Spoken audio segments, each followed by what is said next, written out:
Bonjour à tous. Bonjour à tous. Merci encore d'être venu à la conférence de presse. Alors, on ne va pas être long. Avant de commencer, je vais d'abord me présenter. Alors, moi, je suis Stéphane Guéma. Je suis footballeur international gabonais et secrétaire général à la NFPG. Donc, aujourd'hui, l'objet de cette conférence de presse, c'est la reprise des championnats nationaux et nationaux masculins et féminins.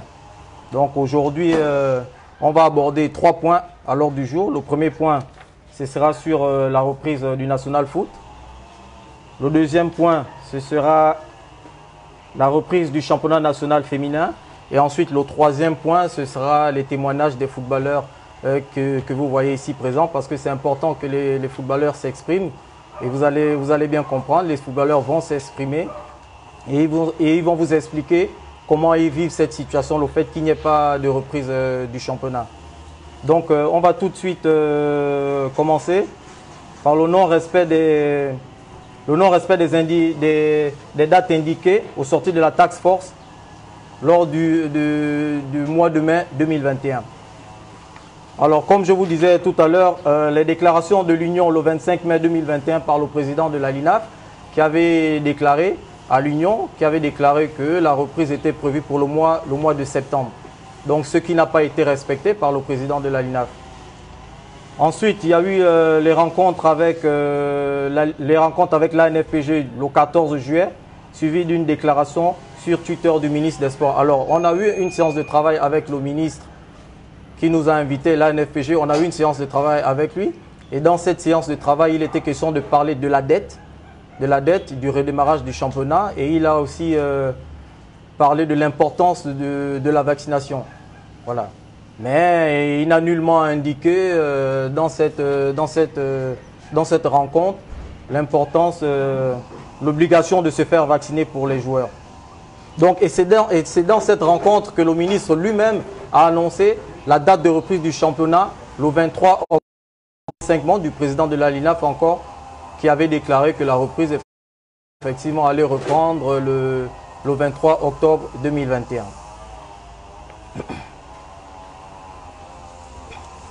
Alors, suite à cela, effectivement, comme nous l'avons constaté, le championnat national était censé reprendre le 23 octobre 2021.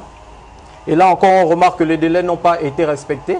Les délais n'ont vraiment pas été respectés. Il n'y a eu aucune communication des autorités en charge du football pour expliquer clairement pourquoi ces derniers n'ont pas respecté leur engagement au sorti de cette task force. Donc parce que, comme vous le savez, les footballeurs se posent énormément de questions. Les footballeurs se demandent pourquoi ils n'ont toujours pas repris le championnat national, pourquoi ils n'ont toujours pas repris le chemin des entraînements. Donc c'est important de savoir, la question reste toujours à poser parce qu'il y a une date qui a été donnée par le ministre des Sports qui est le 23 octobre 2021 et cette date n'a toujours pas été respectée. Donc c'est important, comme je le disais tantôt, les footballeurs se posent énormément de questions et tout à l'heure vous allez écouter ces footballeurs ici. Donc ensuite, suite à cela, je vais vous parler aussi de la dette. Je vais vous parler de la dette des joueurs. Vous savez qu'ici à l'ANFPG, on a fait un gros travail. Ici à l'ANFPG, on a reçu près de 700 footballeurs ici à l'ANFPG. On a fait ce travail de dette. Donc les joueurs nous ont amené les documents, les justificatifs de paiement. Et je peux vous assurer, c'est des documents comme ça. Et honnêtement, on a même eu du mal à porter ces documents. Au sortir de là, nous avons amené tous ces documents au cabinet d'audit. Au cabinet d'audit qui nous a très bien reçus. On a fait un gros travail avec eux. Je peux vous assurer qu'ils ont commencé à faire le travail de vérification. Et là, en ce moment, nous attendons tout simplement le retour de ce cabinet d'audit-là parce que, comme vous le savez, les joueurs passent des moments difficiles. Ça fait longtemps que les joueurs attendent cet argent. Et on espère tout simplement qu'on aura un retour le plus rapidement possible. Voilà, je vais passer la parole à Rémi. Qui va enchérir sur Je vais passer la parole à Rémi qui va aborder le deuxième point. Le deuxième axe du premier point qui est la reprise des championnats nationaux. Je sais que beaucoup de médias sont également venus par rapport à ça, parce qu'il y a un élément qui tourne sur la vaccination. Donc il était important qu'on puisse éclaircir, parce qu'il y a beaucoup de choses qui se sont passées entre les assises et maintenant. Et comme nous tous, nous sommes dans les réseaux sociaux, nous avons lu un article hier d'un média, je ne sais pas s'ils sont ici, Gabon Review, parce qu'il faut expliquer que nous avons déposé un courrier auprès du ministère des Sports le 29 octobre, parce qu'on avait constaté que le 23, rien n'a été fait. Le 29, on a déposé un courrier au ministère pour demander la suite ou la conduite à tenir face au silence. Et c'est comme Stéphane vient de vous dire, on était plus que surpris parce qu'on estime qu'il y a eu la task force, il y a eu des résolutions. Nous sommes des acteurs. Il était quand même important pour les instances telles que le ministère des Sports, la FEGAFOOT et la LINAF de quand même communiquer s'il y a des changements sur la date éventuelle de reprise. Il y a eu des déclarations sur le début du championnat au sorti de la task force. S'il y a des changements en cours de route, il fallait que les mêmes instances puissent communiquer aux footballeurs. Comme vous le voyez là, chacun d'eux s'est préparé aussi individuellement en se disant que le championnat va commencer le 23. Donc, au sorti de cette date, ils nous ont tous interpellés. Et moi, je suis personnellement surpris de voir dans la communication, parce que cet article-là de Gabon Review, je pense que c'est certainement une conversation entre la presse Gabon Review et le ministère des Sports, parce que ce qui ressort dedans, c'est notre courrier, parce qu'il n'y a que l'ANFPG et le ministère des Sports qui sait que l'ANFPG a déposé un courrier au ministère des Sports. Et ce que je lis dedans, c'est que la personne qui était la référence au ministère des Sports a parlé de la condition de vaccination. Donc il est important de revenir là-dessus pour qu'on soit clair à partir de là. Parce que nous estimons, et je le répète, que la vaccination n'a jamais été une condition préalable de reprise des championnats. Pourquoi? Parce qu'au départ, la task force a eu des résolutions. Est-ce qu'on peut avoir le résumé là, Mike, de la task force? C'est vrai que la NFPG n'a pas été représentée, mais nous tous, nous avons reçu le résumé de la task force. Et dans ce résumé, il y a des éléments précis sur les conditions de reprise du National Foot. Je vais y revenir. Donc, pour nous, nous pensons qu'il est important de s'arrimer au protocole sanitaire mis en place par la CAF et la FIFA, comme dans tous les pays touchés par la crise de Covid-19. Le Gabon n'est pas le seul pays qui est touché par la crise de Covid-19. Tous les pays dans le monde ont été touchés ou sont touchés par la crise de Covid-19. Pour ne pas aller loin, restons en Afrique. Tous les pays en Afrique ont été touchés ou sont touchés par la Covid-19. Et tous ces pays ont repris le football depuis l'année passée. Donc, pourquoi ils ont repris le football? Parce que dans ces pays, les fédérations sont membres de la FIFA. Et par rapport à ça, la FIFA a mis en place une disposition sanitaire anti-Covid-19 pour permettre la reprise des compétitions. Et là-dedans, il y a un protocole sanitaire strict qui dit que n'est obligatoire que le test PCR négatif pour participer aux compétitions. C'est ça la règle. Donc, il était important pour nous de s'arrimer là-dessus. Ensuite, beaucoup aussi ont interprété le communiqué de la NFPG parce qu'entre-temps, il y a eu deux communiqués. La LINAF a fait un communiqué pour demander aux footballeurs, parce que nous ne parlons que pour les footballeurs, mais c'était pour tous les acteurs, mais nous on ne parle que pour les footballeurs, demander aux footballeurs d'aller se faire vacciner à l'INJS. Donc après ça, nous avons appelé le président de la LINAF, parce que nous étions surpris de ce communiqué, vu que nous n'étions pas au courant d'une certaine démarche d'orientation de vaccination. Il est important de le préciser. Quand les travaux ont commencé, nous avons tous travaillé ensemble. Donc s'il y a des démarches qui concernent les footballeurs, il est important d'informer la NFPG pour que nous on puisse mettre en place un processus avec les footballeurs quand on sait que ces footballeurs ne sont ni dans des clubs. Aucun footballeur ici n'est engagé avec un club. Donc, si on demande aux footballeurs d'aller se faire vacciner, qui sont les footballeurs qui doivent se faire vacciner pour reprendre à jouer? Sachant qu'aucun footballeur n'a de contrat. Donc ça veut dire que tous les footballeurs sont au chômage. Mais quand on dit à quelqu'un d'aller se faire vacciner pour reprendre l'activité, il faut déjà qu'il soit conscient qu'il va reprendre l'activité. Mais les footballeurs ne sont pas dans les clubs. Donc, en fait, ce courrier-là, ce communiqué-là ne s'adresse pas aux footballeurs en activité dans les clubs parce qu'il n'y a pas d'activité. Et il était important pour nous de le rappeler à la LINAF à travers un communiqué également pour dire que, qu'à cela ne tienne, c'est vrai que vous conseillez la vaccination, mais la vaccination n'est pas obligatoire. Le dossier de la vaccination n'est pas un problème lié aux footballeurs. C'est un problème de santé publique qui ressort de l'État et qui concerne toute la population gabonaise, à laquelle fait partie les footballeurs du Gabon. D'où la réponse de l'ANFPG pour éclaircir ça. Ensuite, il est important, parce que moi j'ai lu, je continue à me référer à cet article de Gabon Review qui explique le positionnement du ministère des Sports. Et comme je le disais, la vaccination est une question de santé publique. Les assises qui ont été organisées pendant la Covid-19, vous le savez, les assises n'ont pas été organisées avant la Covid-19. C'est pendant la crise de Covid-19 que les assises ont été organisées. Si on est tous d'accord là-dessus. Donc les résolutions de ces assises-là, par contre, n'ont pas mentionné. Donc il faut que je retrouve la page pour vous lire. Les résolutions, c'est la commission, parce que nous avons, c'est le ministère des Sports qui nous a donné ce document-là, il faut le préciser. Et dans la commission 10,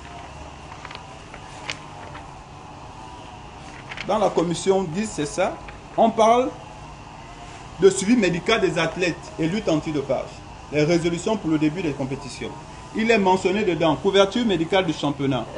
Considérant le manque d'application des normes de sécurité dans la couverture médicale des compétitions, considérant le mauvais état de l'aire de jeu favorise l'éclosion des blessures chez les footballeurs, considérant l'évolution de la pandémie de Covid-19 dans notre pays, nous recommandons fortement l'élaboration des textes d'application fixant les normes de sécurité des matchs de football conformément aux directives de la CAF et de la FIFA. Nous recommandons fortement l'adaptation nationale du protocole sanitaire Covid-19 CAF FIFA avant le début du prochain championnat. Ce n'est pas la NFPG. C'est les deux recommandations faites par la Task Force. Il n'est nullement mentionné là-dedans que le ministère ou le gouvernement via le ministère des Sports recommande fortement la vaccination, par exemple, ou oblige la vaccination pour la reprise des compétitions. Donc il était important aussi de soulever ça parce que nous sommes encore plus étonnés que tout le monde de savoir qu'aujourd'hui, ça dit partout que le football ne se joue pas au Gabon parce que les footballeurs refusent de se faire vacciner. Aucun footballeur au Gabon n'a refusé de se faire vacciner. Si c'est le cas, qu'on nous dise qui a refusé de se faire vacciner. Quand on sait que la vaccination est un consentement éclairé. Mais je vais rajouter, parce qu'il est important encore d'éclairer tout le monde, que en mai 2017, avant même la Task Force, nous avons signé un protocole d'accord. Si on peut l'avoir, si quelqu'un peut nous l'amener, avec la LINAF, l'association des clubs, l'association des arbitres, la NFPG. D'accord? Nous avions travaillé sur un protocole d'accord adapté au Gabon par rapport aux recommandations de la CAF FIFA. D'accord? Et ce protocole d'accord, ou qui intègre le protocole sanitaire, avait été déposé par nous-mêmes, les 4 entités qui avaient déposé, ou les 4, c'était les 4, parce que l'association des clubs était présente à la FEGAFOOT ce jour-là avec les médias. Là-dedans, il y a le protocole sanitaire adapté au National Foot. Donc depuis le 7 mai, le protocole sanitaire existe. La task force a été faite. Depuis le 7 avril, le protocole d'accord existe. Voici le protocole d'accord. Avec vous, nous l'avions signé ici avec la Ligue et les clubs, si vous vous rappelez. Et là-dedans, il y a le projet du protocole sanitaire. Ce projet du protocole sanitaire intègre toutes les démarches des entraînements jusqu'aux compétitions. Toute la bulle sanitaire pour une reprise du National Foot. Ça a été soumis à la FEGAFOOT depuis le 7 avril. Donc la task force a été organisée avec cet élément sous la main. Vous comprenez? Maintenant, il est important de rappeler aussi que le football professionnel est un secteur d'activité comme tous les autres secteurs. Sauf si on nous dit qu'on ne considère pas les footballeurs professionnels comme le football comme un métier. Et si c'est le cas, Nous ne comprenons pas alors pourquoi on a organisé la task force pour améliorer les conditions des footballeurs. Donc nous pensons, et c'est le cas, que le football professionnel est un secteur d'activité comme tous les autres secteurs. Or, tous les secteurs d'activité ont repris au Gabon. Tous les secteurs d'activité ont repris au Gabon. Et la vaccination n'a jamais été une condition de reprise pour ces secteurs-là. Pourquoi ça devrait l'être pour le football? Pourquoi? Quand on sait que, même étant vacciné, la présentation du test PCR négatif est obligatoire pour participer à une rencontre de football professionnel, condition CAP FIFA. De ce fait, la reprise du national foot ne saurait être une source de propagation de la COVID-19. Au contraire, tous les acteurs concernés évolueront dans une bulle sanitaire, comme c'est le cas avec les matchs internationaux Panthères hommes et femmes et les compétitions africaines de clubs. Ce qui est valable pour les équipes nationales est valable pour les championnats professionnels. Il faudrait que vous puissiez le comprendre. Si on joue les matchs de l'équipe nationale au Gabon, c'est qu'on peut jouer le championnat. Parce qu'aujourd'hui, jusqu'à peu de contraire, le football a démontré que c'est le seul secteur professionnel où les joueurs peuvent évoluer, où les acteurs peuvent évoluer sans être une source de contamination ou de propagation de Covid-19, parce qu'on ne peut participer, c'est ce que la CAF et la FIFA disent, ne peut participer à une compétition professionnelle qu'un acteur qui a présenté un test PCR négatif, qu'il soit vacciné ou pas. Donc même si les joueurs se font vacciner, il y aura toujours le test PCR qui est obligatoire. Donc pour dire que le football, la reprise du championnat ne peut pas apporter des conséquences dans la préparation de Covid-19. Au contraire, s'il y a un secteur au Gabon où on peut avoir des activités sans craindre la propagation de Covid-19, c'est le football. Parce que toutes les démarches ont été prises par la CAF, par la FIFA et relayées par la Fédération normalement gabonaise de football pour que les compétitions professionnelles se jouent au Gabon. Donc, une bonne fois pour toutes, on souhaite que ce débat de vaccination prenne fin et que le championnat reprenne au Gabon, parce que la vaccination n'est pas une condition de reprise. Et la vaccination n'est pas obligatoire au Gabon, c'est un consentement éclairé. Maintenant, si le gouvernement dit que la vaccination est obligatoire, on pourra comprendre, et là on pourrait comprendre pourquoi on oblige maintenant les footballeurs à se faire vacciner. On ne peut pas obliger dans le Gabon rien que les footballeurs à se faire vacciner pour commencer leurs activités. Ça, nous ne comprenons pas. Et c'est pourquoi aussi on fait cette conférence de presse. Parce que le championnat aurait dû commencer le 23 octobre 2021, tel que décidé par les instances organisatrices du football gabonais.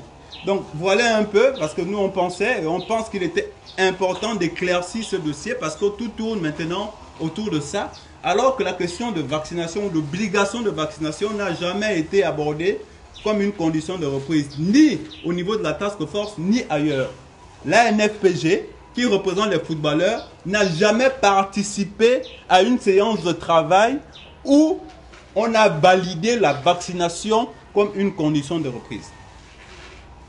Donc, j'ai aussi lu l'article où on dit que tous les acteurs étaient d'accord, mais maintenant, ils ont tourné le dos. Il n'y a aucun document, aucun engagement écrit nulle part. La seule rencontre entre l'ANFPG et le ministère des Sports, c'était le 14 juillet. Et là-dedans, le seul point qui a été abordé sur la vaccination, le ministre des Sports, vous étiez là, les journalistes, avait parlé de l'importance de se faire vacciner. Comme dans tous les secteurs d'activité. Et c'est le message que le gouvernement passe en disant qu'il est important de se faire vacciner. Ça n'a jamais été une condition de reprise. Donc, merci. On voulait quand même éclaircir ce point-là pour que demain, il n'y ait plus de débat dans ce sens-là. Merci. Ok, merci Président. Comme je vous le disais tantôt, on ne va pas être long. On va tout de suite aborder le deuxième point qui est la reprise du championnat de football féminin et qui va être parlé par mademoiselle Livia Moukani, qui est aussi une footballeuse. Bonjour, je suis Livia Moukani. Je suis au service football féminin au sein de l'ANFPG. Alors, au sortir des assises, il a été prévu dans les résolutions de la task force la mise en place d'une ligue féminine. Sauf qu'aujourd'hui, après 6 mois, rien n'est fait. Pourtant, les équipes sont inscrites dans des compétitions internationales. Lors la dernière sortie de l'équipe nationale féminine contre le Congo, nous avons clairement ressenti l'impact physique qu'il manquait à nos filles, d'où l'importance de la reprise du championnat féminin. Alors, il y a aussi la différence de traitement en équipe nationale. Donc, la non-prise en charge des primes des joueuses par le ministère. Au vu de la sortie de nos équipes, donc les U20 et les A, nous avons observé que la question des primes a été abordée par la fédération et non par le ministère. Ce qui fait en sorte que le dû attendu par les filles n'est pas assez conséquent. Nous avions également la non-connaissance de la grille, c'est-à-dire les filles rentrent en regroupement, ne savent pas leur dû. Ce n'est qu'à la fin des matchs qu'on vient et puis bon voilà, vous méritez tant, ou voilà ce qui a été prévu pour vous. Donc c'est un peu ça. Donc voilà, pour aborder dans le même sens que mademoiselle Olivia, on constate aussi qu'il y a une différence de traitement en équipe nationale masculine et à l'équipe nationale féminine. Déjà, on ne comprend pas trop pourquoi, quand il s'agit de verser des primes chez les hommes, chez les Panthères du Gabon, c'est le ministère qui paye les primes. Mais quand il s'agit de verser les primes chez les femmes, c'est la Fédération gabonaise de football qui paye les primes. La question reste posée. Là, il faudrait qu'il nous explique parce que c'est un peu le flou dans tout ça. Alors, on constate aussi qu'il y a une grosse différence au niveau des regroupements. Effectivement, comme l'a dit mademoiselle Livia, quand il s'agit des regroupements pour l'équipe nationale des Panthères du Gabon, on sait tous où les Panthères du Gabon sont souvent logés. Quand ils font leur regroupement, ils sont dans les grands hôtels de la place. Mais quand il s'agit des filles, on envoie les filles à Bikele. C'est comme si on disait aux filles, allez-y, allez-y à Bikele, allez-y vous démerder, essayez de faire quelque chose, essayez.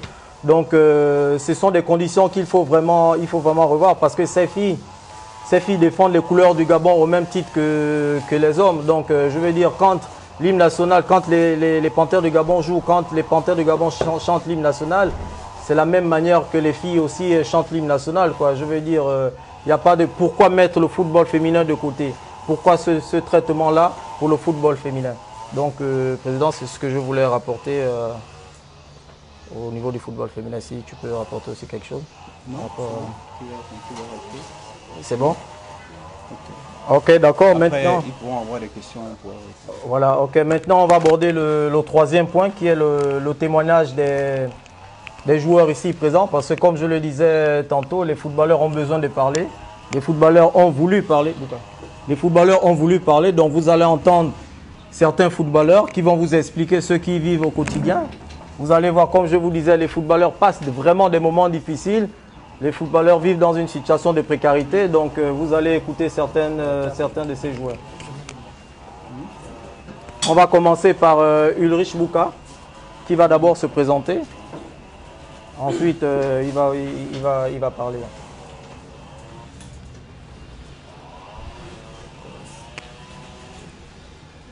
Bonjour à tous, je me présente, moi c'est Ulrich Bouka, ancien international gabonais, toujours en activité. Je crois que si nous nous sommes rassemblés ici, je crois que ce n'est pas pour faire de la politique. Nous sommes tous là. Ah, ok, d'accord.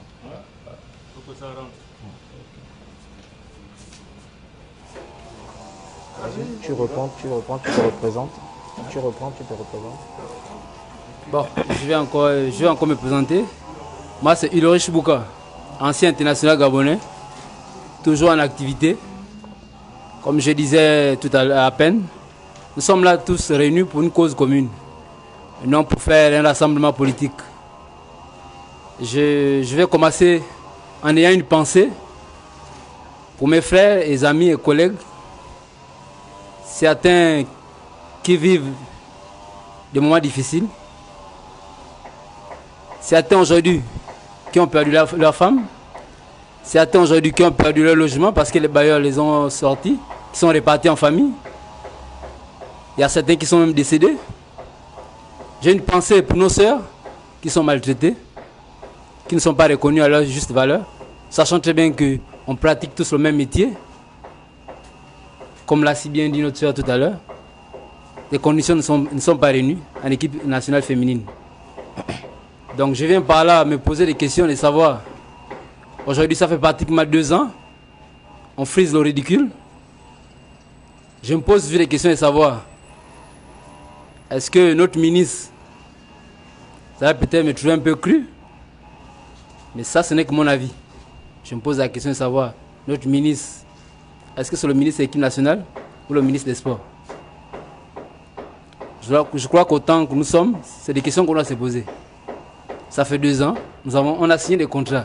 Aujourd'hui, nous sommes devenus des joueurs libres. Mais 2 ans, il n'y a aucune mesure d'accompagnement. Nous sommes délaissés à nous-mêmes. Il y a une date qui avait été arrêtée par rapport aux assises qui ont été faites. Il y a des réformes qui ont été prises. Le 23 octobre est passé. Aucune communication n'a suivi. Un silence qui a été imposé. D'où vous voyez aujourd'hui, nous sommes réunis. On cherche à savoir. On se pose des questions. Qu'est-ce qui se passe exactement? Parce que je me rappelle dans le discours du président de la République qui disait qu'il voulait faire ce pays une nation sportive.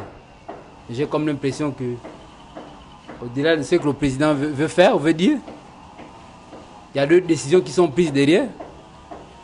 Parce qu'aujourd'hui, on ne va pas se cacher derrière cette crise sanitaire pour venir nous imposer, nous faire vacciner.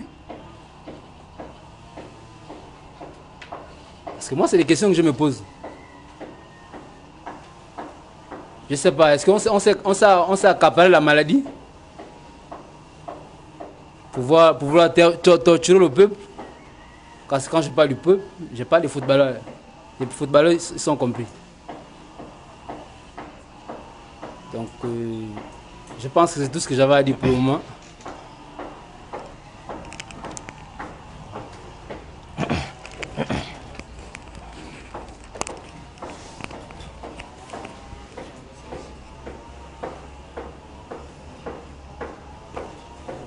Tu as dit que tous les gars vont parler, tout ça.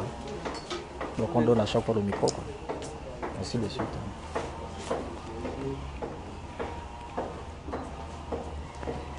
Bon, il faut parler fort. Hein.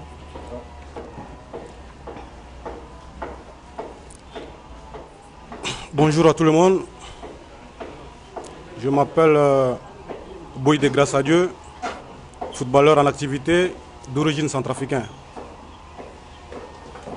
Je vais parler ici au nom des joueurs expatriés qui évoluent dans le championnat national ici au Gabon. Vraiment, c'est très difficile, très difficile pour nous les expatriés. Oui, on peut dire que voilà, vous êtes des expatriés, si ça ne va pas, vous pouvez rentrer chez vous. Oui, mais comment rentrer? Si on vous a fait venir ici pour jouer au football aux côtés de vos frères gabonais, tu n'es pas venu de toi-même, c'est qui est sûr. Mais arrivé, voilà aujourd'hui 2 ans, on est là. On ne connaît pas d'où aller, à qui demander. À un moment donné, tu appelles même la personne qui t'a fait venir. Il ne décroche plus ton téléphone. Il te met au répondeur. Tu décides un jour d'aller chez lui pour lui rencontrer, pour dire que voilà monsieur, tu m'as amené, voilà c'est difficile, je voulais rentrer. Et te voilà devant sa portail, c'est fermé. Tu retrouves son gardien, tu lui dis, va dire au président qu'il y a un certain Boïdé qui est là, il veut vous voir. Le gardien te dit il n'est pas là. Alors qu'il est chez lui, il est en train de te voir. Te voilà devant la portail, à seul. Loin de ta famille, tu n'as personne. 3-4 minutes après, tu vois, il est dans sa voiture, il démarre, il sort, il part. Tu te poses la question, comment avancer? Comment reculer? C'est ça la vie des expatriés qui jouent ici dans le championnat gabonais, ici. Mais nous ne devons pas rester indifférents aux côtés de nos frères gabonais. Car nous sommes venus ici jouer que le football, que ce métier-là qui nous a amenés ici. Sans vous mentir, j'entends de parler, j'ai les larmes qui coulent. Je ne pleure pas mon sort ou le sort des expatriés, mais j'ai en train de pleurer le sort des footballeurs, le métier qu'eux ils connaissent faire. Ça fait très mal de voir toute une jeunesse en train de mourir. Est-ce qu'on va attendre jusqu'à ce qu'on retrouve ces talents au cimetière ou dans les prisons? J'interpelle les dirigeants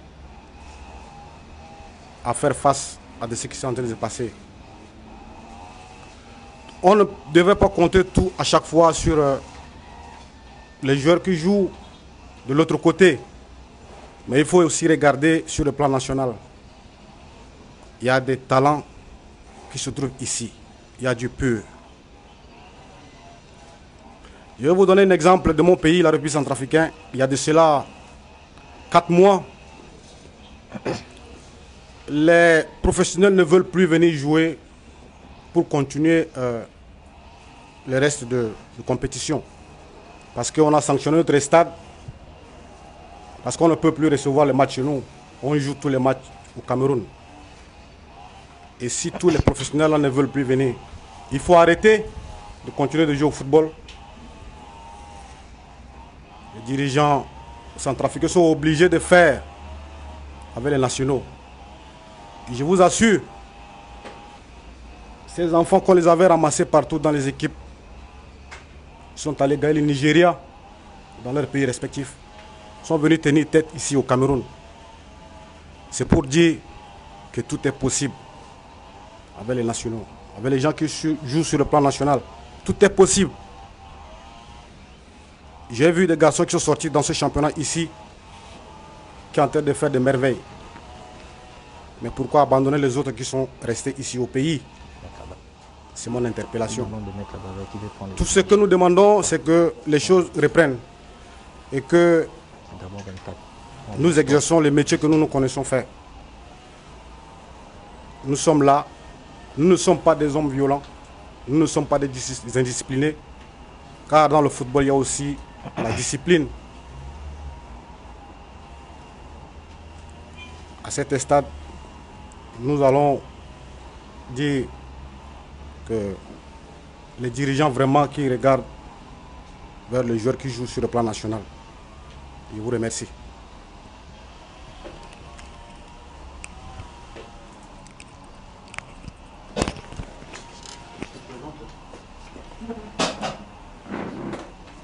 Bonjour à tous. Moi, c'est Jean-Luc Tibinda. Bon, comme vous nous voyez là, nous sommes venus ici pour défendre une cause. Et notre cause, c'est le football. Nous ne sommes pas venus ici pour au nom de tel ou tel club, non. Nous sommes venus au nom du football. Comme mes amis viennent de dire là, nous voulons seulement interpeller au ministre de Sport, qui est notre ministère, le sport, que nous passons des moments très difficiles. Si je dis très difficiles, c'est compliqué. Parce que je ne sais même pas s'ils se demandent comment est-ce que nous vivons. Comment est-ce que nous passons nos vies là où nous sommes. Parce que nous sommes abandonnés. Nous sommes abandonnés, nous n'avons plus de clubs. Et quand on n'a pas de clubs, ça veut dire que le footballeur est devenu maçon, le footballeur est devenu menuisier, le footballeur est devenu tout. Et nous vivons au quotidien la mendicité. Et de moment, cette mendicité, nous mendions même notre propre argent. Parce que si tu appelles, par exemple, certains cadres de clubs, un président de club, pour te donner ne fût-ce que peut-être ton argent, et il ne te donne pas. Ce n'est pas que tu ne mérites pas ça, tu mérites ça, mais on ne te donne pas. Vous voyez un peu. Et puis, il y a des arriérés. Les arriérés là sont dus à ça. beaucoup des arriérés. Aujourd'hui, si on compte des arriérés de certains joueurs, c'est par rapport aux dettes. Nous ne... Bon. Le Gabon fonctionne. Il faut qu'ils aillent jusqu'au bout. Aujourd'hui, qu'est-ce qui manque au Gabon pour organiser un bon championnat? Je ne vois pas. Je ne vois pas. Mais nous sommes vraiment très mal, nous les footballeurs en ce moment. Nous sommes très mal parce que nous vivons très mal. Nous sommes obligés d'aller tourner le béton à gauche, à droite. Entre-temps, le seul métier que nous connaissons, c'est le football. Nous interpellons avec tout respect à notre ministère de nous venir en aide. De nous venir vraiment en aide parce qu'on a besoin d'eux. Aujourd'hui, on ne peut pas dire qu'on ne dise pas que c'est la NFPG qui nous a manipulés ou bien non. La NFPG ne nous a pas manipulés parce que nous-mêmes, c'est nous-mêmes qui avions décidé de faire ce que nous sommes en train de faire en ce moment. On a dit seulement à la NFPG de nous accompagner parce que c'est la seule structure que nous connaissons ici qui se bat pour nous. Et ils sont là, ils nous ont aidés jusqu'aujourd'hui afin qu'on puisse se faire entendre, qu'on puisse se faire comprendre. Et la presse, c'est le meilleur moyen de faire passer le message. C'est pourquoi vous nous voyez ici, réunis, pour demander à notre ministère, à notre ministre, de nous aider et de faire en sorte qu'on puisse vraiment exercer le métier. C'est le sport roi. Ce n'est pas nous qui avons fait en sorte que le football soit comme il est aujourd'hui. Le Brésil est connu grâce au football. Le Gabon est connu aujourd'hui grâce à Aubameyang. Il y a des pays qu'on ne connaissait, il y a des endroits où on ne connaissait pas le Gabon. Mais dès qu'on dit seulement, tu es de quel pays? Si tu dis seulement Aubameyang, ils connaissent déjà, oh, tu es du pays d'Aubameyang. C'est le football. Donc aujourd'hui, on ne peut pas nous minimiser. Nous ne devons pas envier les gens, nous les footballeurs, nous ne devons même pas. Je ne vois pas Messi envier Barack Obama. Donc, s'il vous plaît, aidez-nous afin qu'on puisse faire notre travail. C'est tout ce qu'on peut vous demander. Je vous remercie. On va prendre un dernier. Ensuite, vous laissez poser les questions. Derrière, les joueurs eux-mêmes vont répondre aussi à vos questions.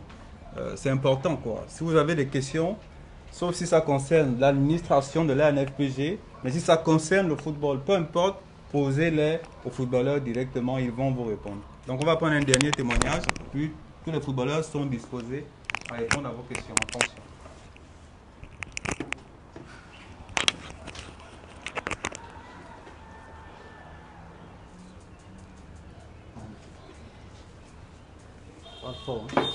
Bonjour à tous. Moi, c'est Nang Fred Yeli, footballeur gabonais depuis 10 ans aujourd'hui. J'évolue au National Foot. Grand frère Ulrich Bouka et nos anciens Boïdé, pour qui j'ai ramassé les ballons à l'époque où il a commencé. Et c'est à féliciter de voir encore leur grande activité. Le grand Ulrich a tout résumé. On ne va pas se répéter. Mais je pense que pour nous, c'est un grand jour aujourd'hui. C'est un grand jour parce que nous, on veut vraiment que ça s'arrête. Et je vous assure, on va aller jusqu'au bout pour que la maltraitance, ça s'arrête. Parce que les footballeurs aujourd'hui, nous sommes une source de moquerie. Ces dirigeants, ils ont des enfants qui mettent au monde, qui vont dans des écoles qui coûtent vraiment cher. Mais nous, aujourd'hui, nous sommes des pères de famille, on n'arrive pas à envoyer nos enfants à l'école. Donc vous nous tuez, nous footballeurs, et vous tuez aussi nos descendants. Aujourd'hui aussi, ils tuent aussi nos descendants. Et nos mamans aussi qui comptent sur nous, parce qu'ils savent très bien que le football, c'est un sport qui paye. Pour que toutes les familles aujourd'hui rêvent d'avoir un enfant footballeur. Monsieur le ministre, président de la fédération, ils sont bien vêtus tout le temps. Président de la fédération avec des bijoux en or quand il nous a reçus à la fédération, bien habillé, hein, sapé. Franchement, il est à l'aise. Bon, il est content d'être notre président et de nous voir aujourd'hui en train de faire la maçonnerie, faire d'être maçon partout. Il est fier qu'aujourd'hui ces footballeurs-là traînent dans les rues d'autres vendent au marché aujourd'hui. Parce qu'il est vraiment bon, hein, ce président de la fédération. J'avais vu ses bijoux, j'avais vraiment aimé ses bijoux en or. Nous, si on veut les porter, payez-nous pour que nous soyons aussi beaux. Donc franchement, on ne va pas accuser l'ANFP ou qui que ce soit. Nous-mêmes les footballeurs, nous sommes décidés. Nous sommes décidés. Et franchement, nous sommes décidés. Qu'on ne jette pas la pierre sur qui que ce soit ici. Nos grands frères nous ont apporté. Aujourd'hui, la FIF Pro est venue s'installer. On dit merci encore. C'est quelque chose qui est partout aujourd'hui en Afrique. Ce n'est pas seulement au Gabon. Donc franchement, monsieur le président de la fédération, monsieur le ministre, nous sommes fatigués. Nous sommes fatigués. On ne va pas se répéter. Faites en sorte que nous reprenons notre travail. Et payez-nous. Demandez au cabinet là-bas qui a le dossier, grand frère, de vite faire les choses. De vite faire les choses. On ne veut plus attendre débat 3 mois. Faites vite les choses. Parce que nous, là, nous sommes au bout, là. Nous sommes à bout. On ne peut plus. Donc, moi, c'est le message. Le grand riche a déjà tout résumé. Et moi, c'est juste ça. Bougez les choses. Et vous, les journalistes aussi, faites votre boulot. Ne partez pas d'ici juste pour nous filmer parce qu'on vous a demandé à être là. Bougez aussi les choses parce que vous faites aussi partie du football. Vous venez nous filmer au stade, vous les journalistes. Donc, aussi, faites votre boulot. Mettez aussi la pression. Parlez. Parlez aussi. Parlez. Parlez pour nous. Parlez chaque jour, même au journal, parlez. Parce que nous sommes en détresse. On a notre frère Herman qui est tombé à l'INGS, qu'on pleure jusqu'à aujourd'hui, qu'on doit, même dans la tombe, on doit Herman. Il est fâché là-bas. Il est fâché dans sa tombe. Donc les journalistes aussi, bougez aussi les choses. Mettez aussi la pression. Nos entraîneurs, nos papas, vous aussi. Mais non, on parle aussi, ce n'est pas seulement pour nous. C'est pour aussi vous donner aussi le boulot. On fait ça aussi pour vous donner le boulot. Vous aussi, créez aussi quelque chose. Regroupez-vous aussi. Parlez aussi. Dénoncez aussi certaines choses. C'est vrai que oui, je parle à mes entraîneurs, ce n'est pas pour manquer des actes que ce soit. Mais vous aussi, venez aussi nous rejoindre dans le combat. Parce qu'on dit toujours en équipe, c'est le football, c'est l'entraîneur, c'est les kinés, même les kinés, tous ceux qui font partie du corps sportif, tous ceux qui sont autour de nous, les arbitres. Venez aussi vous joindre à nous pour le combat parce que je pense que c'est au bénéfice de tout le monde. Tout le monde. Donc je m'arrête par là parce que tellement je suis vraiment dépassé par la situation. Je m'arrête là. Et merci et faites votre boulot, messieurs les journalistes. On ne peut pas étouffer la parole, hein. Excusez-nous, hein. Il faut que les gars s'expriment. Donc on voulait limiter, mais ils insistent à parler. Donc ça va venir et puis on pourra.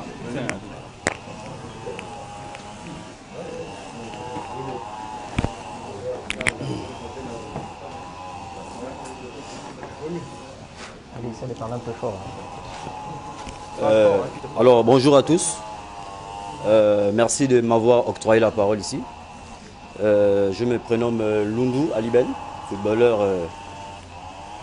du National Foot au Gabon. Alors moi, ce qui me turlupine un peu, c'est les difficultés sociales du footballeur gabonais. Aujourd'hui, le footballeur, il est marginalisé, il n'a plus ses responsabilités qu'il avait, il n'a plus son chapeau qu'il avait. Aujourd'hui, vu la situation sanitaire et l'arrêt du championnat du National Foot, nous constatons malheureusement que le jeune footballeur du Gabon qui a le rêve notamment d'exercer en équipe nationale, qui se retrouve il y a 2 ans sans championnat, est-ce que le sélectionneur national pourrait nous voir si on n'a pas de championnat? Je ne pense pas. Franchement, le footballeur aujourd'hui, il est à la rue comme nos grands frères ici, en tout résumé. Mais moi, particulièrement, je vais dire que j'ai vu une situation catastrophique et très difficile. J'ai une petite famille. Aujourd'hui, mon petit garçon, il n'a même pas encore débuté ses cours parce que je n'ai pas pu scolariser mon enfant. C'est très difficile pour moi de joindre les deux bouts. Monsieur Boïdé l'a dit, qui est mon grand frère, nous n'avons que de larmes aux yeux pour traverser ces situations. Et quand on se rend compte qu'il faut appeler un dirigeant, mais franchement le dirigeant il ne te regarde pas, il est des passages et toi tu n'as que de larmes qui coulent. Franchement, nous voulons que des choses reprennent parce que le football aujourd'hui, il y a beaucoup de choses dans le football. C'est notre passion, c'est notre métier. Franchement, monsieur le ministre, les instances essaient de relancer le football gabonais. Merci.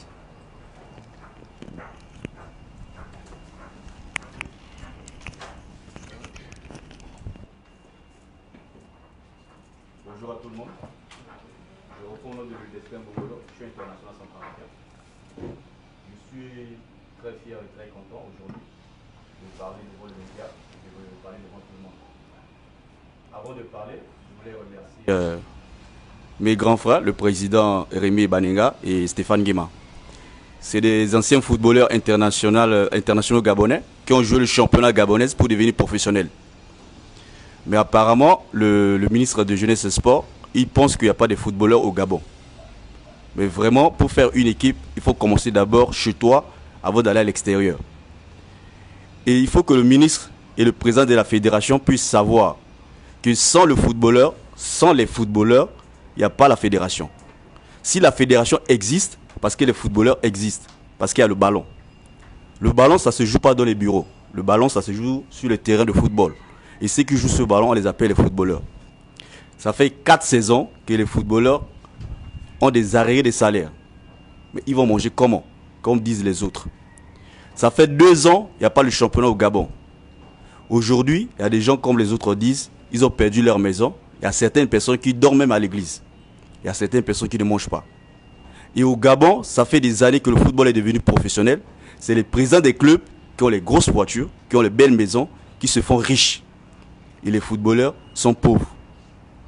Vraiment, nous sommes obligés de décider, de manifester notre mécontentement devant tout le monde, devant la presse, pour que le ministre de Jeunesse et Sport puisse se manifester et payer nos arriérés et qu'on reprenne nos activités que nous connaissons. On ne peut pas mélanger le football avec un autre métier. Le football, c'est le plus beau métier du monde. Et dans le monde entier, les plus riches, c'est les footballeurs. Aujourd'hui, pendant 2 ans, on survit grâce à l'association des footballeurs. On remercie beaucoup leurs efforts. Parce que de temps à autre, ils nous appellent de venir prendre des sacs de riz, de prendre quand même les sucres et de lait pour survivre. Mais ceux-là, ils font des efforts. Pourquoi? C'est parce qu'ils sont passés par là. Parce qu'ils sont passés par là. Ils connaissent ce qu'on appelle le football. Mais les présidents des clubs et les ministères de Jeunesse et Sport et la fédération, ils font semblant. Ils font semblant. Leurs enfants ne jouent pas au football. Leurs enfants sont dans des grandes écoles. Leurs enfants sont dans des grandes écoles. Nous qui sommes là, il y a des gens qui ont fréquenté. Il y a que des gens qui ont les bacs +2. Mais ils ont choisi le football parce que c'est le plus beau métier du monde. Et nous aimons de pratiquer le football. Mais nous décidons aujourd'hui de manifester notre mécontentement. À sortir de là, nous voulons attendre des bonnes nouvelles du côté du ministère et de tous les gens qui pratiquent le football dans le Gabon. Surtout le ministère de Jeunesse et Sport et la fédération. Qui puissent se manifester, de nous venir en aide. On ne les demande pas de nous aider, mais on demande notre dû. C'est que la fédération nous doit, ou le ministère nous doit, de nous donner pour que ça nous permette de reprendre nos activités. Comme mon frère Ulrich a dit, il y a beaucoup qui ont perdu leur femme. Comme mon frère Ben vient de dire, il y a des enfants qui ne partent pas à l'école. Nos enfants ne partent pas à l'école. On fait comment? Et plus pire encore, nous qui sommes des étrangers, on va faire comment? On vit comment? On est devenus des mendiants. Tous les jours, il faut appeler. Les gens vont te dire quoi? C'est trop. Tu appelles, les gens ne décrochent pas leur téléphone. On va faire comment? On va vivre comment? Il n'y a pas un seul ministère au Gabon que le ministère de Jeunesse et Sport. Il y a beaucoup de ministères. Mais aujourd'hui, il veut nous imposer que non, il faut faire le vaccin avant de jouer au football. Mais nous ne sommes pas sous le contrat. On va se vacciner en base de quoi? Tu vas te vacciner en base de quoi? Tu n'as pas un contrat, tu vas te vacciner en base de quoi? Il faut d'abord, on reprenne les entraînements et après on va voir l'histoire des vaccins. Et c'est pas, le vaccin, ce n'est pas une obligation. Ils font semblant de dire que non, à cause de vaccination, non. Comme le président a souligné dans ses propos, dans tout le pays du monde entier, il y a le championnat. Le seul pays au monde où il n'y a pas le championnat, il n'y a pas le football, c'est au Gabon. Si on ne parle pas grec que le football, mais tous les sports en général. Mais dans tout le pays du monde entier, il y a le football. Les gens jouent. Mais pourquoi au Gabon, 2 ans, il n'y a pas le championnat, il n'y a rien, personne ne parle? C'est ce que j'aimerais vous dire. Merci.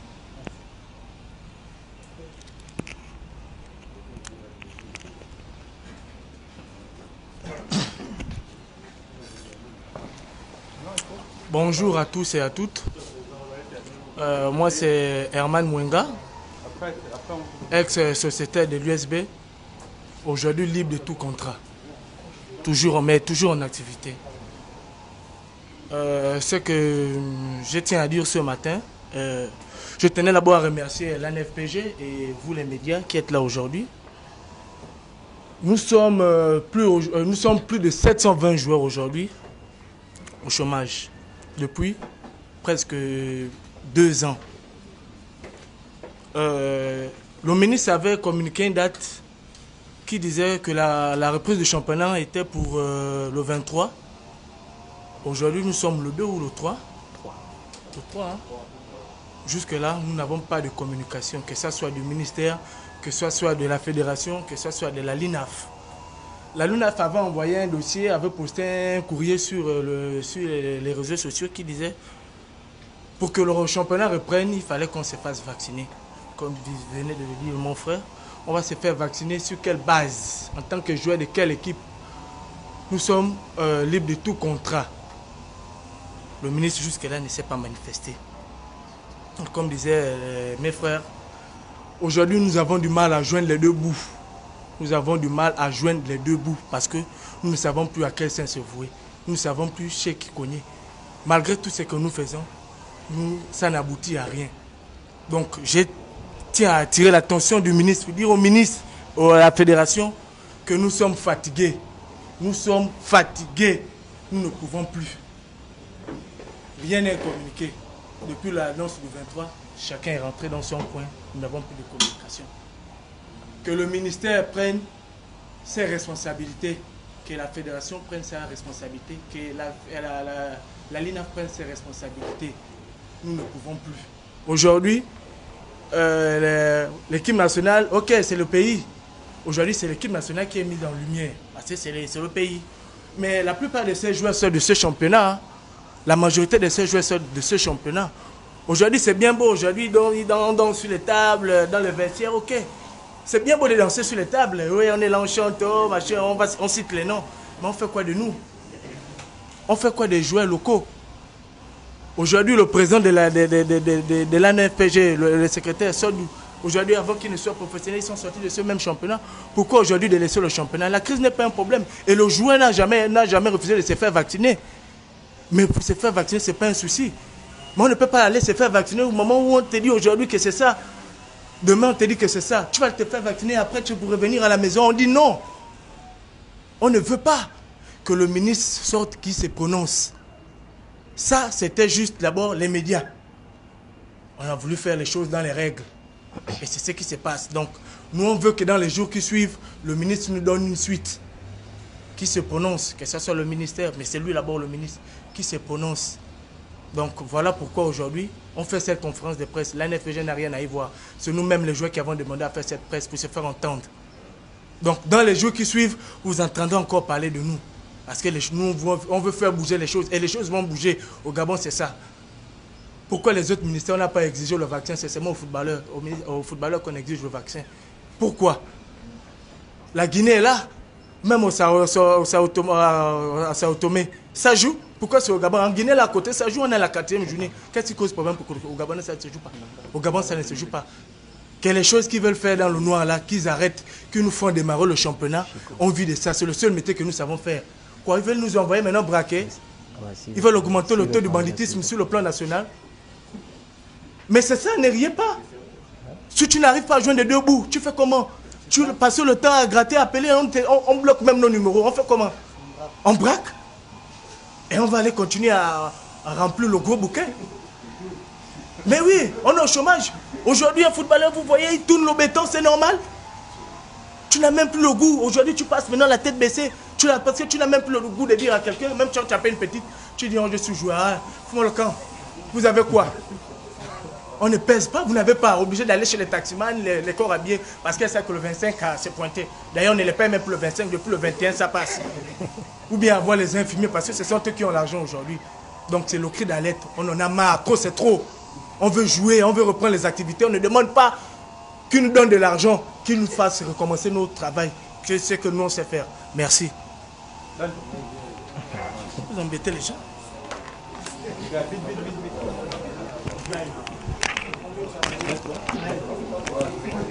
Ah, ça, lui, moi, il a bien parlé. Chico, parle fort. Hein. Bonjour à tous. Moi, c'est Henri Joël Chico. Je suis footballeur international gabonais. Bon, moi, je voulais poser quelques questions. Je ne vais pas aborder dans le sens de mes frères parce qu'ils ont pratiquement tout résumé. Moi, je voulais juste savoir, après la CAN au Cameroun, qu'est-ce que l'équipe nationale fera? Parce que regardez un peu les joueurs qui sont en équipe nationale. Beaucoup ont 30 ans et plus là. S'il n'y a pas de championnat au Gabon, on va aller prendre les joueurs où? Moi, je ne connais pas un centre en Europe ou dans le monde où il y a au moins 5 Gabonais, 6 Gabonais.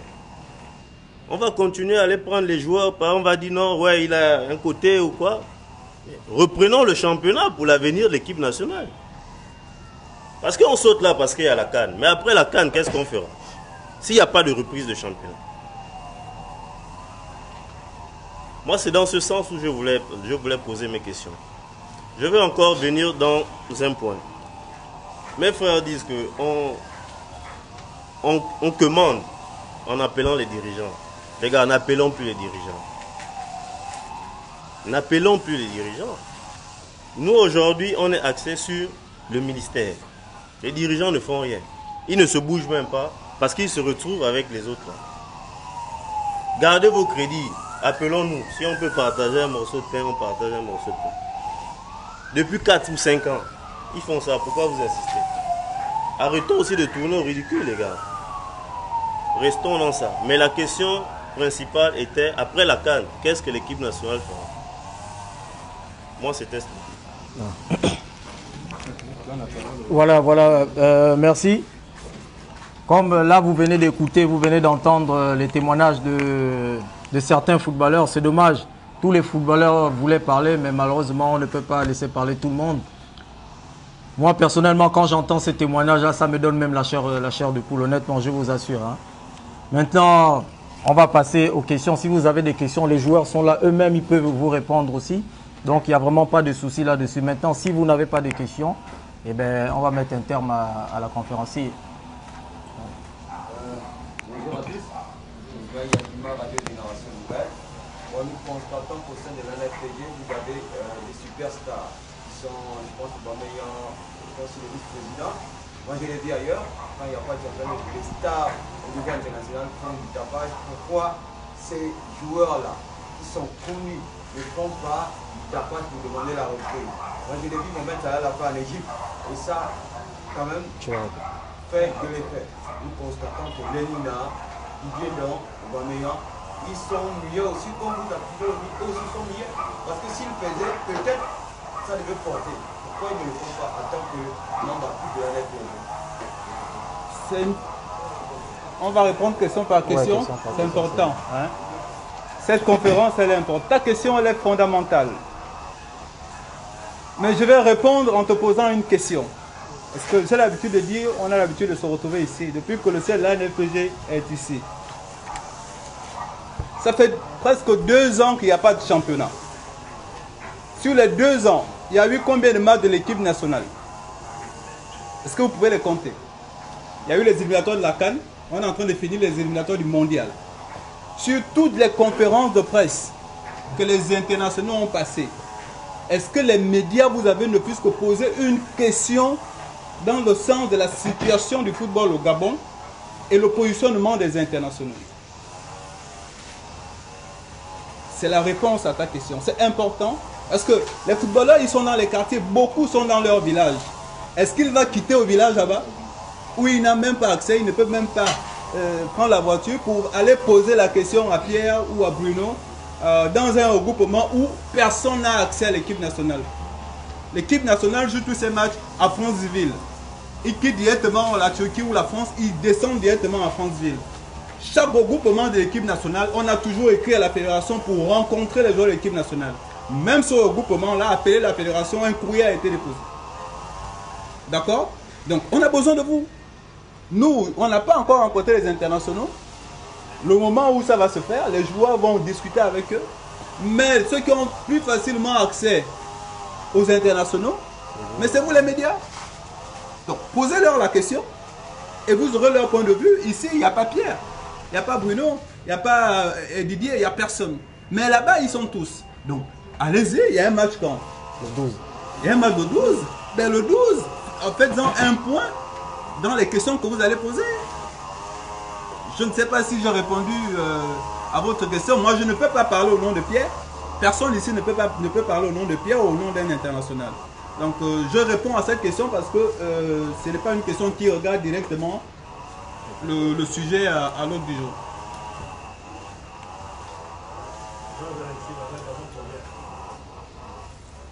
Je ne veux pas ouvrir la polémique sur les rapports que vous entretenez avec les internationaux qui sont bien au courant que le championnat ne se joue pas à domicile et ils viennent juste pour faire le job qui est le leur et ils s'en vont. Deuxième chose, votre structure, vous avez des affinités. Vous n'allez pas me dire que la RPG n'a pas un ami ou un international qui peut appeler Fourik et Gaïa. Voilà la situation. Qu'est-ce que toi tu penses? Est-ce que vous avez, dans ce cadre-là, échangé? Première chose. Deuxième chose, vous avez élaboré un peu, égrené un peu les doléances par rapport à la situation très critique que vous vivez. Nous relayons. Si vous êtes sincères, nous, en tant que presse, nous ne sommes pas ressentis parce que nous aussi, nous sommes partie prenante. Si vous ne faites pas le spectacle, comme on dit, nous, on vend quoi? C'est d'ailleurs une de ces raisons qui fait en sorte qu'on est ici aujourd'hui. Donc, ne pensez pas que nous nous réjouissons par rapport à votre situation. Nullement.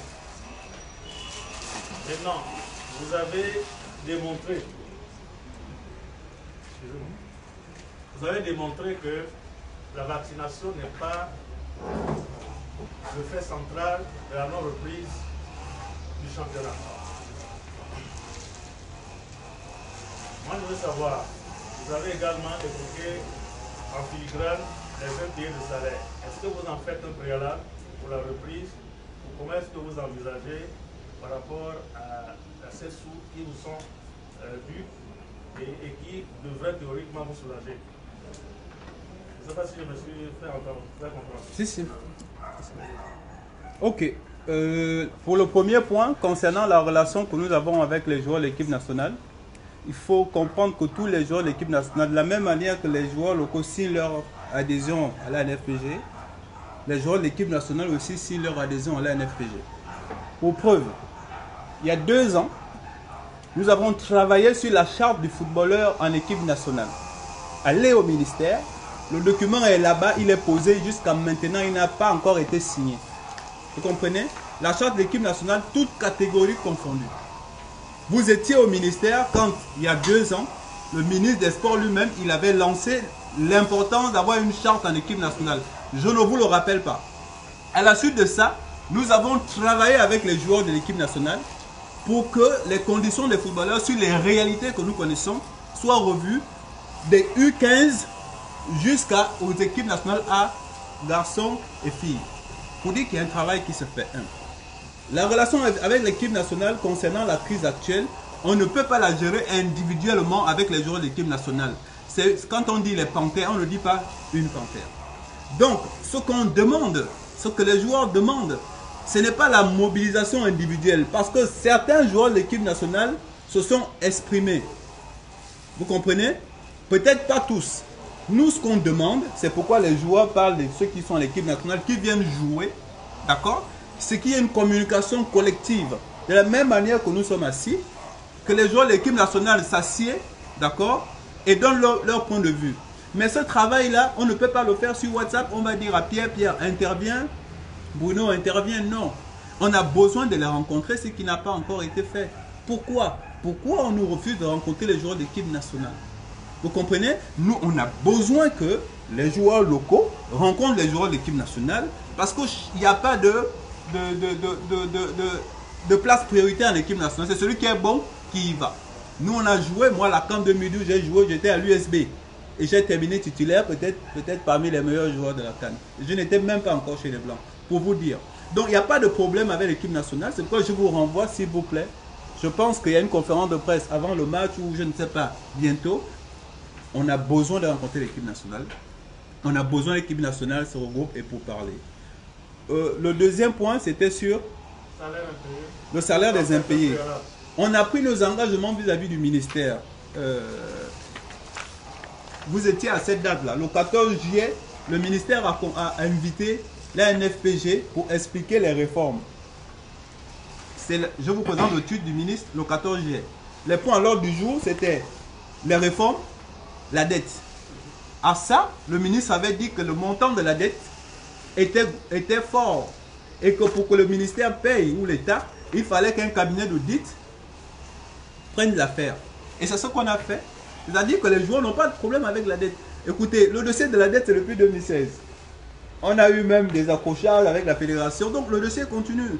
Mais ça n'a rien à voir avec la reprise de ce que nous avons dit au ministère. Le ministre a dit, en décembre, on aura le montant exact de la dette.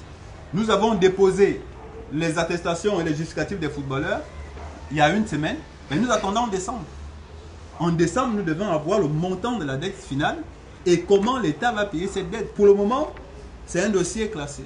Pour le moment. En décembre, on va revoir le dossier parce que c'est un dû. Et les joueurs ne commandent pas cet argent. Ils ont travaillé cet argent, il faut qu'il soit payé.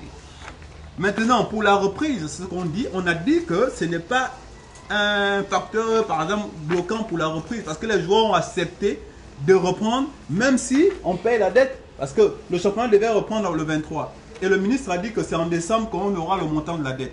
Donc les joueurs ont accepté de commencer le championnat. Donc ni la dette, ni le championnat, il n'y a rien qui a commencé. Donc c'est pourquoi, pour dire que la dette ne conditionne pas la reprise du championnat pour les footballeurs. Voilà.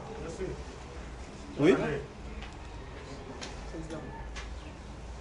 Hein? Oui, allez-y. Vous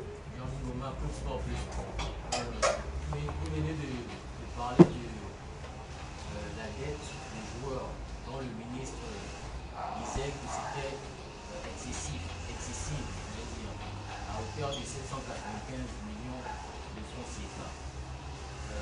Vous ne trouvez pas que depuis que vous plaignez, le ministre et son équipe sont en train de vous balader quand on sait qu'il y a eu, je crois, au mois de mai, l'organisation des assises du football, c'était justement pour trouver des résolutions et pouvoir organiser le championnat national, ce qui n'a pas été fait.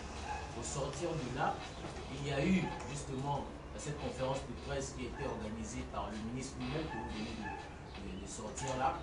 Et ce jour-là, il a présenté le cabinet Ernest Young qui devait justement traiter la question de la dette. Une autre raison encore, est-ce qu'au sortir du travail qui va être fait par le cabinet Ernest Young, le ministre Franck Nguema ne trouvera pas encore une autre raison au lieu d'organiser le championnat national? Vous, en tant que ANFPG, représentant des joueurs du championnat national, n'avez pas encore réfléchi entre vous sur une stratégie à prendre après cette résolution qui va être faite au mois de décembre par le cabinet Ernest Young?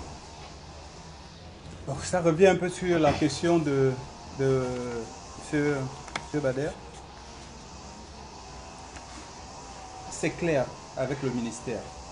La dette et la reprise du championnat sont dissociées. Je ne sais pas si vous comprenez. La dette, le règlement de la dette n'est pas une condition pour que les joueurs jouent. Sauf que les joueurs, normalement, à l'heure où on vous parle, on essaierait pour préparer la deuxième journée, je pense. Quoi. Et que si décembre arrivait, les joueurs allaient s'asseoir pour dire attention, c'est vrai qu'on a commencé, il faut nous régler la dette.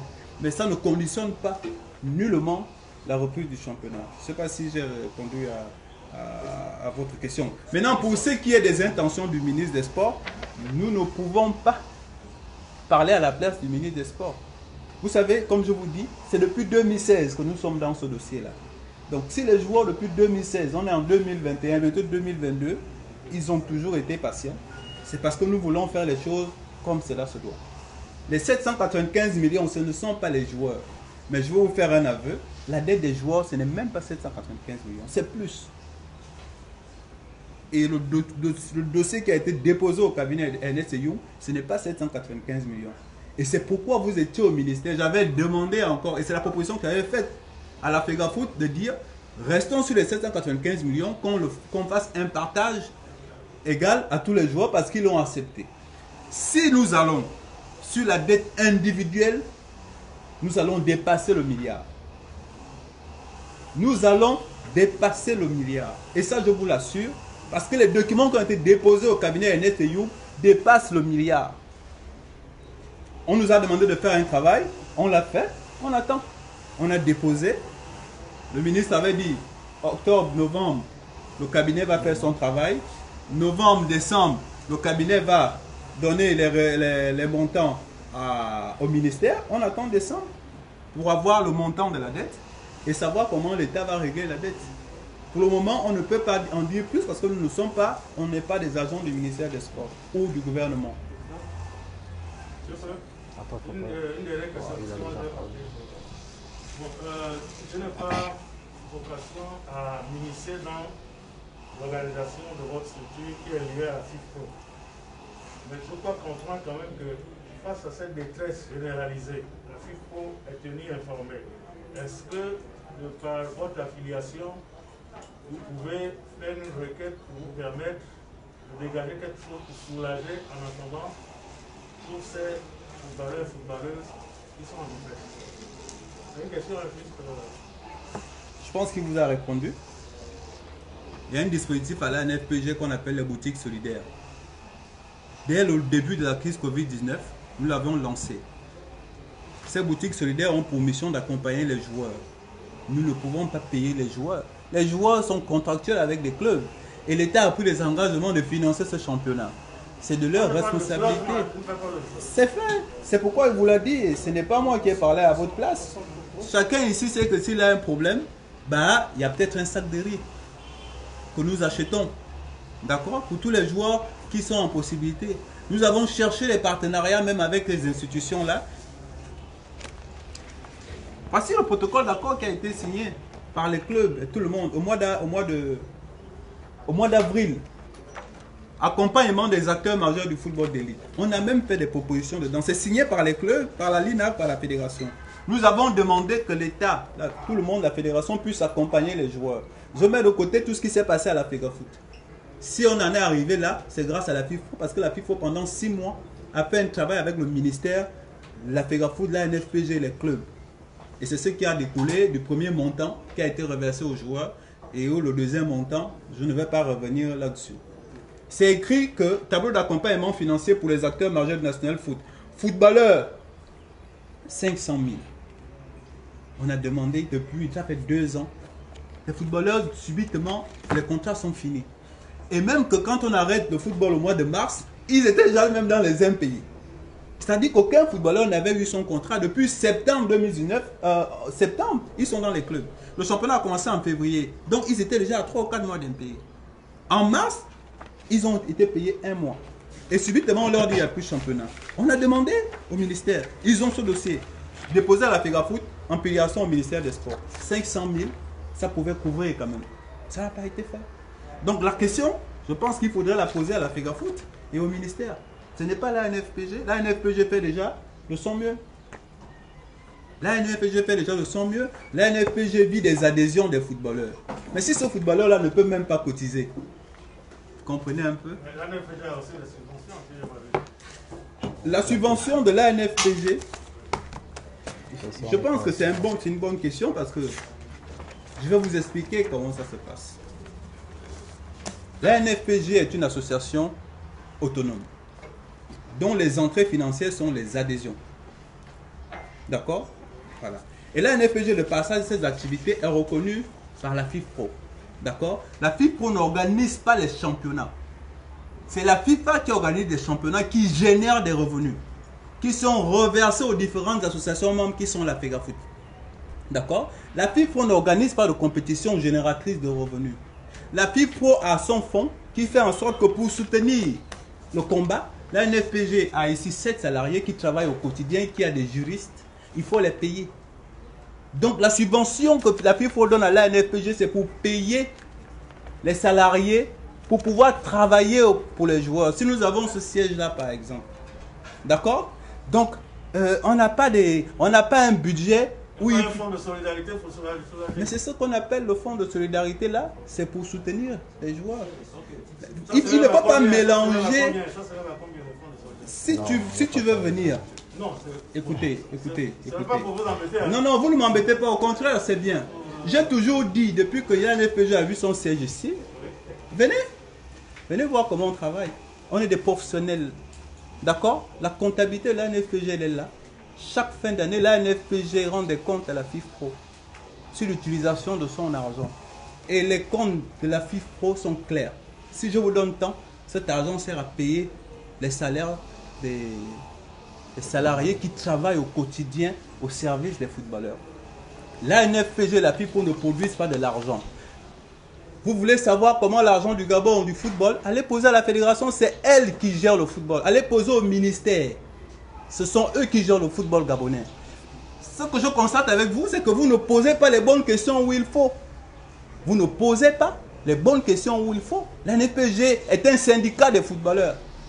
Donc tu ne vas pas demander à un syndicat où est-ce qu'il fait, je ne sais pas combien d'argent il produit. Vous vous trompez de personne. D'accord? S'il faut contrôler l'argent, allez demander au ministère depuis... Attendez, laissez-moi finir. Vous avez posé une question, laissez-moi vous répondre jusqu'au bout. Au moins pour que ça ne revienne plus.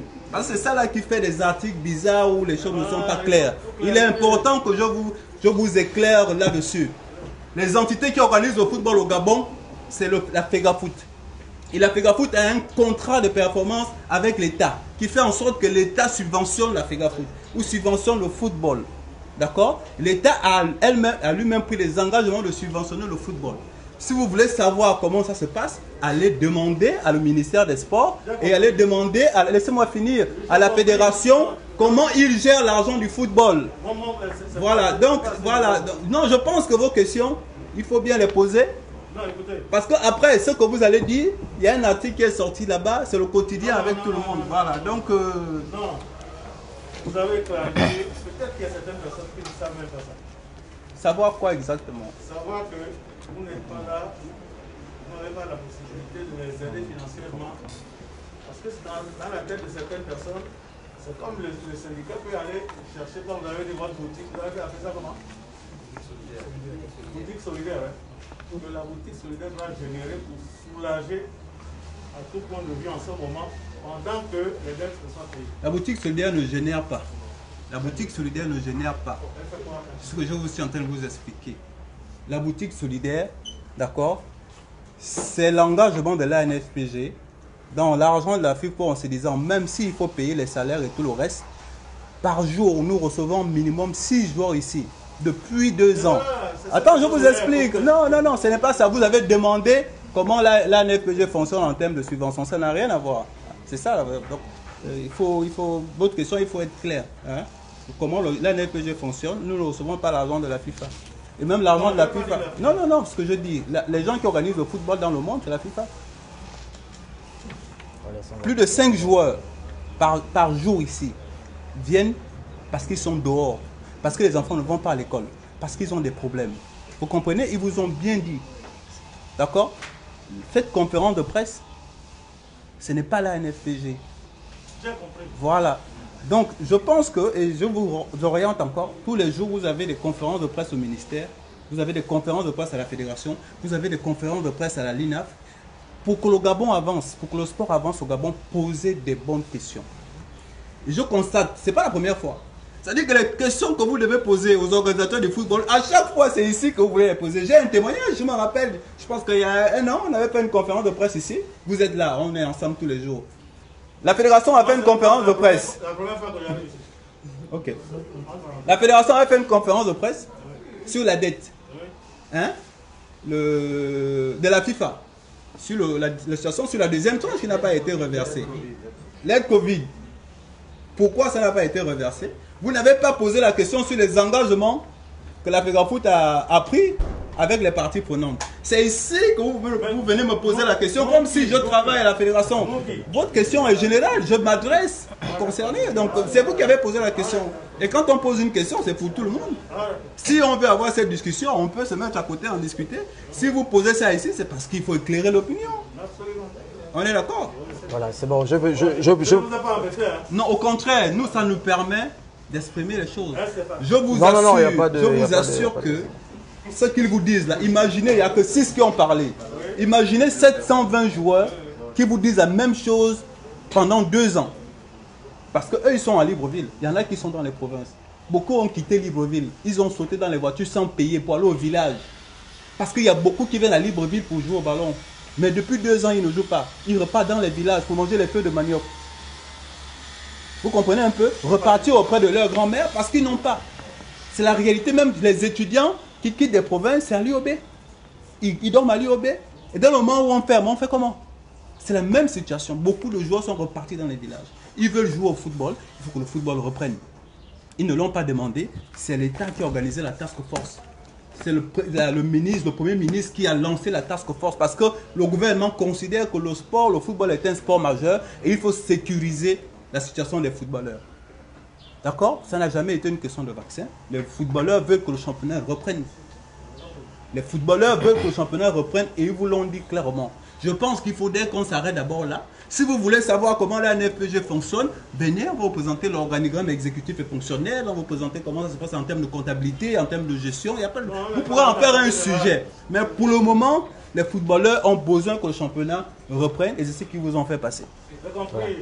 Très bien, on va prendre la dernière question d'un journaliste et ensuite on va stopper la conférence de presse. Alors bonjour à tous, je suis Andy Pascal Guéma, journaliste à Télé Africa et ancien footballeur gabonais.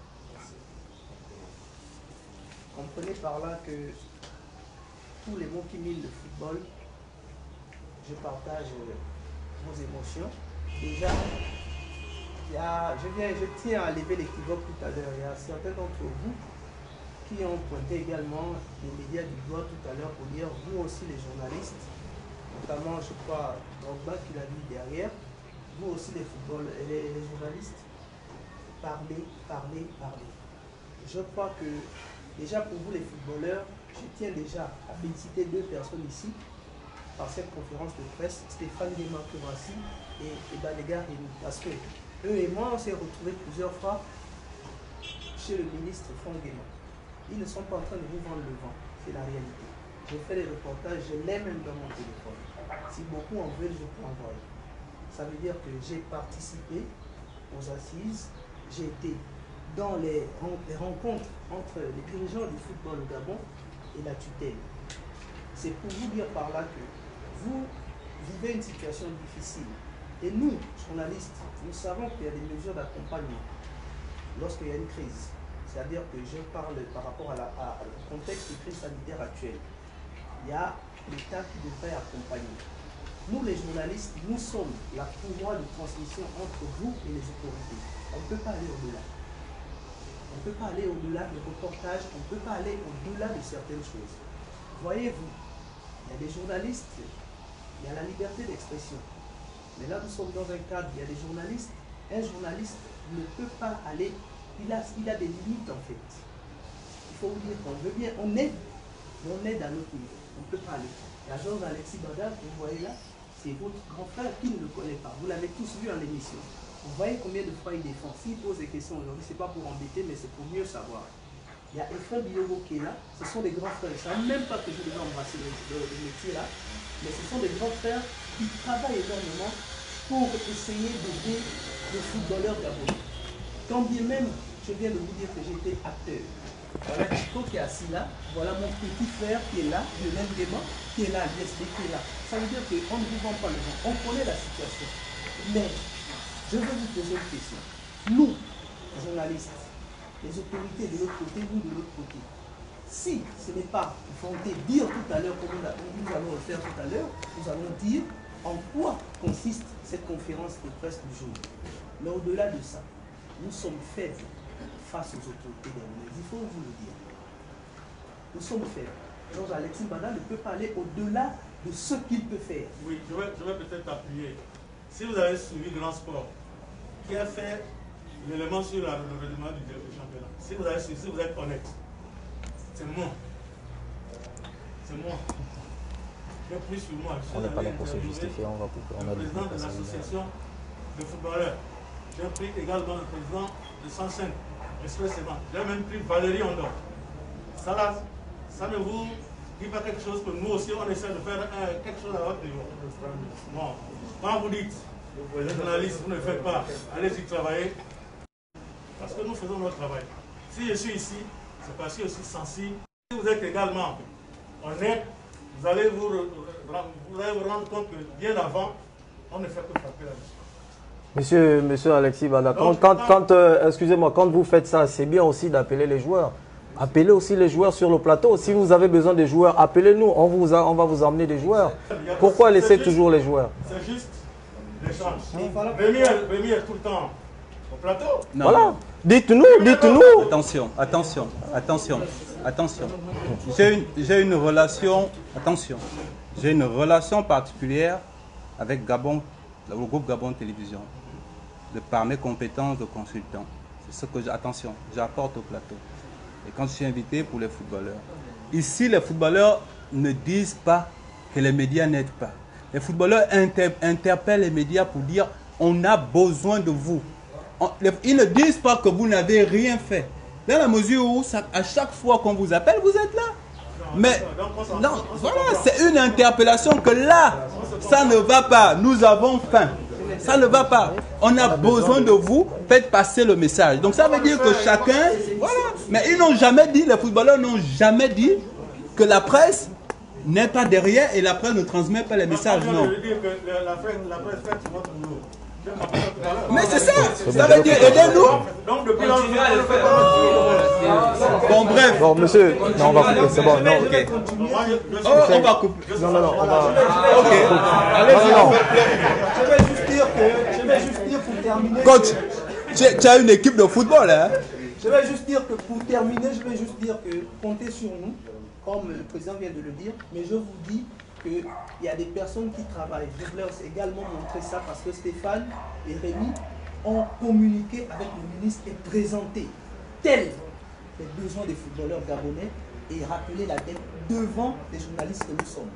À la tutelle, vous n'étiez pas, nous on était, ils ont échangé, nous on était. Je vous fais ce témoignage-là aujourd'hui pour dire qu'on va travailler avec vous pour vendre au moins, pour encore présenter une énième fois et plusieurs fois de manière répétée jusqu'à ce que les solutions idoines soient trouvées. Je vous remercie. Voilà, merci beaucoup. Vraiment, merci à toutes et à tous. Donc, on arrive au terme de cette conférence de presse. Donc, on remercie les footballeurs d'être venus nombreux aujourd'hui. On remercie aussi les journalistes d'être venus ce matin. On remercie Georges.